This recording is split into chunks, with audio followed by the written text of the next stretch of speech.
નમસ્કાર દોસ્તો, સ્વાગત કરું છું ફરી એકવાર આપ સૌ કોઈનું ગુજરાત ગવર્મેન્ટ જોબના યુટ્યુબ પ્લેટફોર્મ પર ઘણી મહત્વપૂર્ણ અપડેટ સાથે દોસ્તો એક નવા વિડીયોમાં મુલાકાત કરી રહ્યા છે।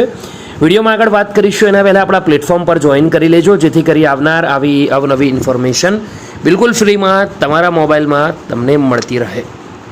આજે વાત કરવાના છે શિક્ષકોની ભરતીની। જે મિત્રો શિક્ષકોની ભરતીમાં જવા માંગે છે, શિક્ષક બનવા માંગે છે, તો તેવા મિત્રો માટે આ અપડેટ છે, ખુશ ખબર છે। ચલો નજર કરીએ તો શિક્ષક સહાયકોની આ જે ભરતી આવી છે તે આદિજાતિ વિકાસ વિભાગ ગાંધીનગરની માન્યતા પ્રાપ્ત નીચે જણાવેલ છે ગ્રાન્ટ ઇન એડ આશ્રમ શાળા છે, તેની અંદર આદિજાતિ વિભાગના નિયમ પ્રમાણે હાલ ભરતી કરવાની થાય છે દોસ્તો।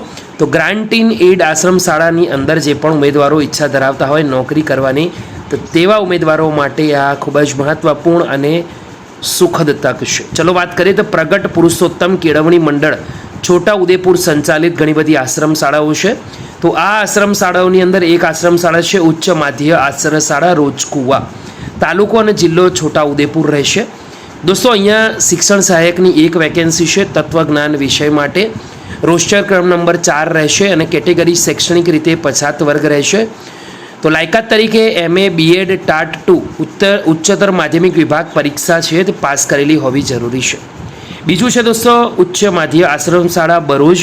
તો અહીંયા ધોરણ 11 અને 12 માટે છોટાઉદેપુર જિલ્લાની અંદર શિક્ષણ સહાયકની એક જગ્યા હિન્દી વિષય માટે, જેનો રોસ્ટર ક્રમ નંબર 3 છે। અને દોસ્તો MA BEd ટાટ 2 પરીક્ષા પાસ કરેલી હોવી જોઈએ। બિન અનામત મહિલા ઉમેદવારો જ ફક્ત અરજી કરી શકશે। બીજું છે શિક્ષણ સહાયકની એક વેકેન્સી છે ઇતિહાસ વિષય માટે। અહીંયા રોસ્ટર ક્રમ નંબર 4 પ્રમાણે સામાજિક અને શૈક્ષણિક પછાત વર્ગ એટલે કે SCBC ઉમેદવારો અરજી કરી શકશે। લાયકાત MA BEd ટાટ 2 પરીક્ષા પાસ હોવી જરૂરી છે। તો આ છે દોસ્તો છોટાઉદેપુર જિલ્લા સંચાલિત આશ્રમ શાળા। બે વિવિધ આશ્રમ શાળા છે, ત્યાં 3 અલગ અલગ શિક્ષણ સહાયકોની ભરતી છે। પહેલી તત્વજ્ઞાન વિષય માટે, બીજું હિન્દી વિષય માટે અને ત્રીજું છે ઇતિહાસ વિષય માટે। દરેકના અંદર ટેટ 2 પરીક્ષા પાસ કરવી હોવી ફરજિયાત છે।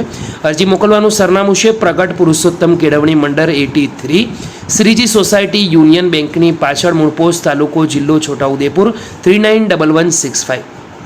દોસ્તો અહીંયા તમારે અરજી પહોંચાડવાની રહેશે। આ ઉપરાંત બીજી જે સંચાલિત છે નવ સર્જન એજ્યુકેશન ટ્રસ્ટ છોટાઉદેપુર દોસ્તો, આ જે સંચાલિત છે ત્યાં માધ્યમિક આશ્રમ શાળા રૂનવાડ છે। અહીંયા પણ શિક્ષણ સહાયકની એક વેકેન્સી છે હિન્દી વિષય માટે।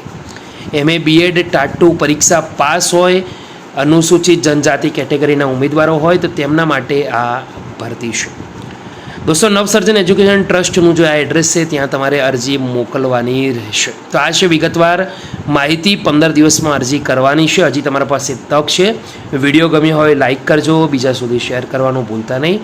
ફરીવાર મળીશું, ત્યાં સુધી ગુડ બાય, ટેક કેર, જય।